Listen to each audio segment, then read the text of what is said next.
Hello বন্ধুরা, welcome back to my channel Joyita's ক্রিয়েশনে তোমাদের অনেক অনেক স্বাগত, অনেক অনেক ভালোবাসা জানিয়ে আজকের ব্লগটা শুরু করলাম। তো আমি তো ভালো আছি, তোমরা কেমন আছো বলো? আশা করি তোমরা সবাই ভালোই আছো। তো এই যে আমি দেখো প্যাকিং করছি, সকাল সকাল উঠে গেছি ঘুম থেকে, এদিকে ছেলে খেলছে আর আমি প্যাক করছি। যেহেতু রাত্রে প্যাকিং করা হয়নি তাই আমি সকালে প্যাকিং করে নিচ্ছিলাম। এই যে স্নান টান হয়ে গেছে, পুরো শ্যাম্পু ট্যাম্পু করে নিয়েছি। তো এদিকে আমি দেখো করছি, মানে সমস্ত কিছু যা যা ভরা আছে মনে করে করে ভরছি। অ্যাকচুয়ালি যাওয়ার ছিল হচ্ছে আমার পিসির বাড়ি, সেটা হচ্ছে কলকাতার একটু আগেই।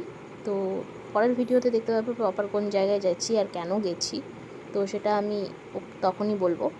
তো যাই হোক, দেখো আমি মনে করে করে সমস্ত কিছু প্রথমে সব ছেলের যা যা ছিল যাবতীয় সমস্ত কিছু মনে করে ঢুকিয়ে নিয়েছি, তারপরে আমি আমার জিনিস নিতে গেছি। তো আশা করি তোমাদের ব্লগটা আজকে ভালো লাগবে। তো ভালো লাগলে অবশ্যই আমার পাশে থেকো, লাইক কমেন্ট শেয়ার করে পাশে থেকো, আর হচ্ছে কমেন্ট অবশ্যই করো, আর সাবস্ক্রাইব করতে ভুলো না, অ্যান্ড ফলো করতে ভুলবে না কিন্তু। তো দেখো এদিকে ছেলে তো নিজের মনে যেহেতু হামাগুড়ি দিতে শিখেছে তাই নিজের মনে মতো করে খেলছিল। তো দেখতে দেখতে আমি সমস্ত কিছু গুছাগুছি করে নিয়ে আমি নিজে রেডি হয়ে নিলাম, ছেলেকেও রেডি করে নিয়েছি, সবার লাস্টে আমি রেডি হয়েছি। তো সেটা আর শেয়ার করিনি। দেখো যে ছেলেকে ওর বাবা নিয়ে বসে আছে, আর এদিকে দেখতে দেখতে আমরা বেরিয়ে পড়লাম। তো বেরিয়ে পড়েছি, আমরা যাচ্ছি হচ্ছে আমি, আমার মা, বাবা, বর, ছেলে, আমার দাদু আর ঠাম্মা, এরা সবাই মিলে আমরা চললাম ঘুরু ঘুরু করতে। তো আমাদের ওই যে পান্ডার জন্য জানোই তোমরা, আগের ভিডিওতে বলেছি যে পান্ডার জন্য একটু দূরে গাড়িটা রাখতে হয়। তো এই যে চেপে পড়েছি সবাই মিলে গাড়িতে।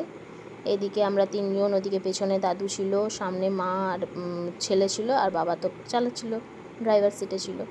তো দেখতে দেখতে কথা বলতে বলতে দেখো আমাদের আসানসোল ছাড়িয়ে যাচ্ছি। এই যে রামকৃষ্ণ মিশন আমাদের চললাম পেরিয়ে।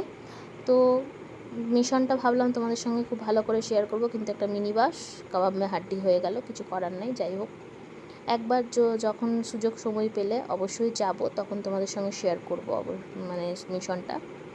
তো দেখতে দেখতে দেখো আমাদের প্রাণের শহর আসানসোলকে ছেড়ে আমরা চললাম অন্য শহরের উদ্দেশ্যে।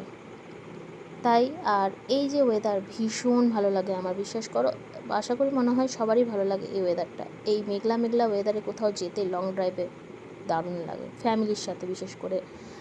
তো এই যে দেখতে দেখতে পৌঁছে গেলাম শক্তিগড়।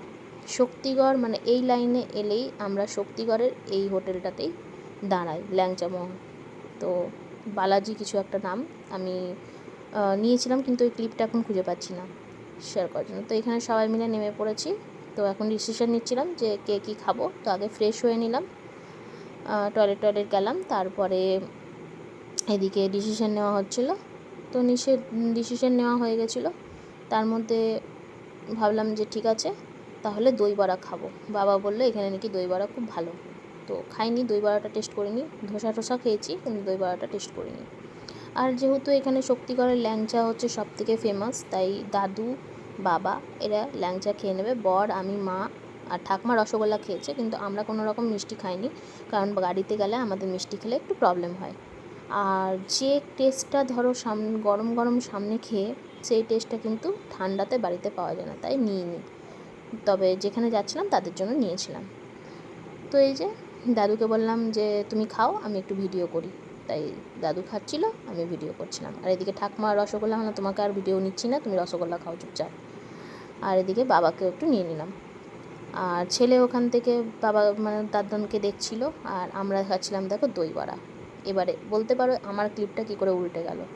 এই যে এই ক্লিপটা আমি কিন্তু খুব লজ্জায় নিচ্ছিলাম, কারণ এখনও ধরো আমরা এত বড় আমি ইউটিউবার হয়ে যাইনি বা ব্লগার হয়ে যাইনি যে মানে সব সময় ক্যামেরা হাতে বা ক্যামেরা অন করে বসে থাকবো। তো একটা কেমন নিজেকে একটা লাগে না, আর লোকে সব হাঁ করে বসেছিল, তার জন্য একটু উল্টে গেছে। তো মানিয়ে নিও, আস্তে আস্তে আমিও ঠিক সবার মতন 10 জনের মতন মানে লজ্জাটা ঝেড়ে ফেলবো। তো তারপর দেখো বাইরে এসে কম কম খেয়েছিলাম, কারণ ওখানে গিয়েও খেতে হবে, আর আমি ঝালমুড়ি খাবো, সেই জন্য বেশি কিছু খাইনি, শুধু দই বড়া একটু খেয়ে আমি বলেছি আমি তো ঝালমুড়ি খাবোই। এই যে এখানে শক্তিগড় আসবো আর ঝালমুড়ি খাবো না, এটা হতেই পারে না। প্রত্যেকটা হোটেলের বাইরে বাইরে দেখবে মিষ্টির দোকান বাইরে বাইরে ঝালমুড়িওয়ালা বসে থাকে, তো খেতে তো হবেই, দারুণ মাখে। এখন যদিও একটু মানে অতটাও টেস্ট আগের মতন নেই। তো এই যে তারপরে দেখো সিএনজি গ্যাস নিতে আমরা সবাই মিলে বাইরে দাঁড়িয়ে গেছি, কারণ সিএনজি গ্যাস নাকি সবাইকে বাইরে বেরিয়ে মানে বাইরে বেরোতে হয় তবেই দেয়। তো সবাই বেরিয়ে, তো আজকের ব্লগটা এই পেট্রোল পাম্পেই শেষ করলাম। দেখা হবে কোথায় গেলাম, কী করলাম না করলাম পরের ব্লগে, ততক্ষণের জন্য বাই।